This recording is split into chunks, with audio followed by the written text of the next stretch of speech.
before Alex Riley come on, what do you think? Samoa Joe, he's back. He's back, baby, man. You know what? Samoa Joe was one of those things to where when he got cut, was it like the day after WrestleMania or the week after WrestleMania, whatever it was, everyone was like, what the hell is going on? Samoa Joe was awesome. And he was too big of a talent for me. He's not somebody you want to see go cross street. Yeah. Right? Yeah. That's like somebody you want to keep in-house at all costs. And I think that even the internet reaction, I think Renee said, how do you let go of Samoa Joe?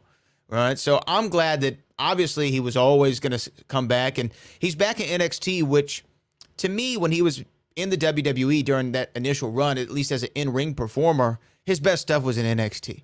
Other than the match that he had with Brock at the Great Balls of Fire, he never really got to have a chance to have a big WrestleMania moment. I know he worked Rey Mysterio, and I think they went like 90 seconds. He was hurt the WrestleMania before that. This WrestleMania, he was on the commentary desk. So I think some of his best work in WWE was in NXT anyway. So to be back there and in an authoritative role that he could foreseeably get into a confrontation that would lead to a match, I think it's a good spot for him.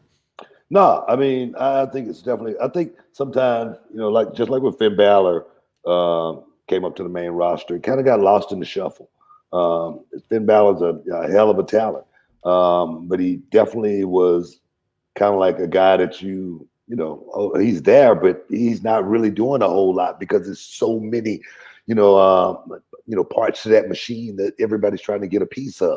To take a step back and then go back to NXT, he seemed like he's feeling a whole lot better. He's looking a whole lot better. And he's getting a whole lot more TV time. Samoa Joe, definitely, I think that's a spot for Joe to be able to thrive in an authoritative perspective or in ring. I think Joe would do much better as a talent in NXT. That's just my opinion. Me personally, I don't know if I would want to be on the main roster. I can say this. I can honestly say this. When it came down to being on Raw, SmackDown, I preferred being on SmackDown. Why is that? Just because it was more laid back. It wasn't as topsy-turvy as far as guys chomping at the bit, wanting to get, that piece of the action being on top. It's like crabs in a bucket. Everybody, grabbing and trying to get to that next, get one up. And it's live television. So you got to go out there and, you got to be on, 100%. So being able to take a step back, do a tape television show like SmackDown, for me, it gave me a little bit more comfortability.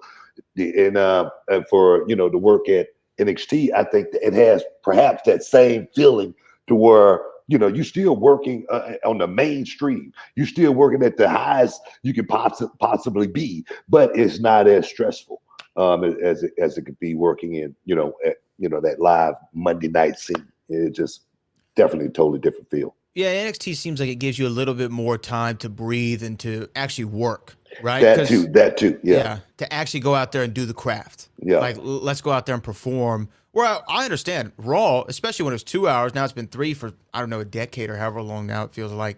But even in a 2 hour format, man, you got, 12 minutes at the most, right? Like, I don't think most matches didn't go longer than that. So I think that I understand what you're saying in the regard of it's giving you kind of a little bit of a net to work with, safety net, so the stress level's down. You can actually enjoy what you're doing.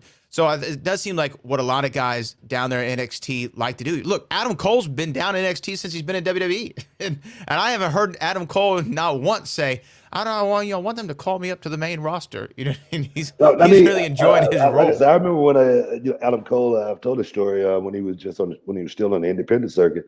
And he was like, man, I said, have they called you yet, man? He goes, man, I'm just waiting on them to call me. And I said, they're going to call, man. Trust me, they're going to call. And then I saw him at one of the pay-per-views in the back, and he had a smile on his face, so big. He looked like the Joker. And, and I was like, did I tell you, man? Adam Cole seemed like he's a guy that just happened to be there, man. He working on that independent scene for so many years, finally get a chance to make some money and put a little bit of it away.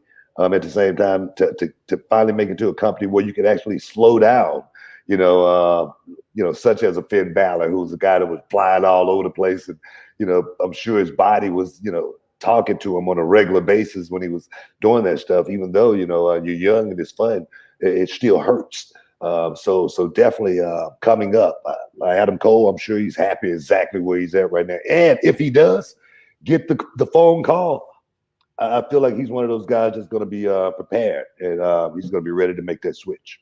Yeah, but big ups to Samoa Joe. I'm glad that he landed, back on his feet. What's up, this Booker T, two-time Hall of Famer. I know you're checking out the Shine, checking out the Gloss. I want to thank you guys for checking out Row on YouTube. Hey, don't forget to click and subscribe to check out all the latest content right here each and every week. Now, can you dig that, sucker?